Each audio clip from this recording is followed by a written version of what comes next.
ರಕ್ಷಿಸಿ ಸಲಹಬೇಕಾಗಿದ್ದ ತಾಯಿಯೇ ಪ್ರಾಣ ತೆಗೆದುಕೊಳ್ಳಲು ನಿಂತರೆ ಮಕ್ಕಳ ಕಥೆಯೇನು? ಇಲ್ಲೊಬ್ಬ ತಾಯಿ ತನ್ನ 3 ವರ್ಷದ ಮಗಳನ್ನು ಕರಡಿ ಬಾಯಿಗೆ ನೂಕಿದ ಆಘಾತಕಾರಿ ಘಟನೆಯೊಂದು ಉಜ್ಬೆಕಿಸ್ತಾನದಲ್ಲಿ ನಡೆದಿದೆ. ತಾಯಿ ತನ್ನ 3 ವರ್ಷದ ಕಂದಮ್ಮನ ಪ್ರಾಣ ತೆಗೆಯಲು ಕರಡಿ ಬಾಯಿಗೆ ನೂಕಿರುವ ವಿಡಿಯೋ ಇದೀಗ ಸಾಮಾಜಿಕ ಜಾಲತಾಣಗಳಲ್ಲಿ ಸಿಕ್ಕಾಪಟ್ಟೆ ವೈರಲ್ ಆಗ್ತಿದೆ. ಈ ಭಯಾನಕ ವಿಡಿಯೋವನ್ನು ನೋಡಿದ ನೆಟ್ಟಿಗರು ಮಹಿಳೆಯನ್ನು ಶಪಿಸುತ್ತಿದ್ದಾರೆ. ಹಾಗಾದ್ರೆ ಅಲ್ಲಿ ನಡೆದಿದ್ದೇನು ಒಮ್ಮೆ ನೋಡ್ಕೊಂಡು ಬರೋಣ.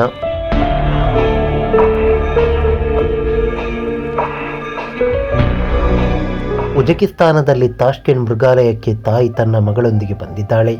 ಈ ವೇಳೆ ಬಾಲಕಿ ಕರಡಿಯನ್ನು ನೋಡುತ್ತಾ ಕಂಬಿ ಹಿಡಿದು ನಿಂತಿರ್ತಾಳೆ. ಆಗ ತಾಯಿ ಹಿಂದೆಯಿಂದ ಬಾಲಕಿಯ ಕೈಯನ್ನು ಕಂಬಿಯಿಂದ ಬಿಡಿಸಿ ಕರಡಿ ಇದ್ದ ಜಾಗಕ್ಕೆ ನೂಕಿದ್ದಾಳೆ. 3 ವರ್ಷದ ಬಾಲಕಿ 16 ಅಡಿಯಿಂದ ಕೆಳಗೆ ಕರಡಿ ಇದ್ದ ಜಾಗಕ್ಕೆ ಬೀಳ್ತಾಳೆ. ಆಗ ಕರಡಿ ಬಾಲಕಿ ಇದ್ದ ಜಾಗಕ್ಕೆ ಓಡೋಡಿ ಬರುತ್ತೆ. ಸುದ್ದಿ ತಿಳಿದ ತಕ್ಷಣ ಸಿಬ್ಬಂದಿ ಬಾಲಕಿಯ ರಕ್ಷಣೆ ಮಾಡಲು ಕರಡಿ ಇದ್ದ ಜಾಗಕ್ಕೆ ಧಾವಿಸ್ತಾರೆ. ಅದೃಷ್ಟವಶಾತ್ ಬಾಲಕಿಯನ್ನು ಕರಡಿ ಏನು ಮಾಡಿಲ್ಲ.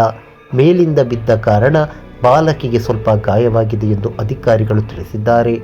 ಈ ಘಟನೆಯು ಸಿಸಿಟಿವಿ ಕ್ಯಾಮೆರಾದಲ್ಲಿ ಸೆರೆಯಾಗಿದ್ದು, ರೈಲಿಂಗ್ನಿಂದ ಸುಮಾರು 16 ಅಡಿ ಕೆಳಗೆ ಬಿದ್ದ ಬಾಲಕಿಯನ್ನು ಮೃಗಾಲಯದ ಸಿಬ್ಬಂದಿ ರಕ್ಷಿಸ್ತಾ ಇರುವುದು ನೋಡಬಹುದು. ಗಾಯವಾಗಿದ್ದ ಪರಿಣಾಮ ಬಾಲಕಿಯನ್ನು ಆಸ್ಪತ್ರೆಗೆ ದಾಖಲಿಸಲಾಗಿದೆ. ಕೊಲೆಗೆ ಯತ್ನಿಸಿದ ಮಹಿಳೆಯ ವಿರುದ್ಧ ದೂರು ದಾಖಲಿಸಲಾಗಿದೆ ಎಂದು ಪೊಲೀಸರು ತಿಳಿಸಿದ್ದಾರೆ.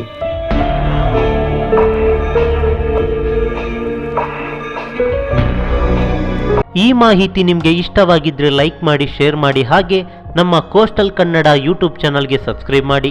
ನಮ್ಮ ಹೆಚ್ಚಿನ ಅಪ್ಡೇಟ್ಸ್ಗಳಿಗಾಗಿ ಕೋಸ್ಟಲ್ ನೆಟ್ವರ್ಕ್ ಇನ್ಸ್ಟಾಗ್ರಾಮ್ ಪೇಜ್ ಹಾಗೆ ಫೇಸ್ಬುಕ್ ಪೇಜ್ಗೆ ವಿಸಿಟ್ ಮಾಡಿ. ಧನ್ಯವಾದಗಳು.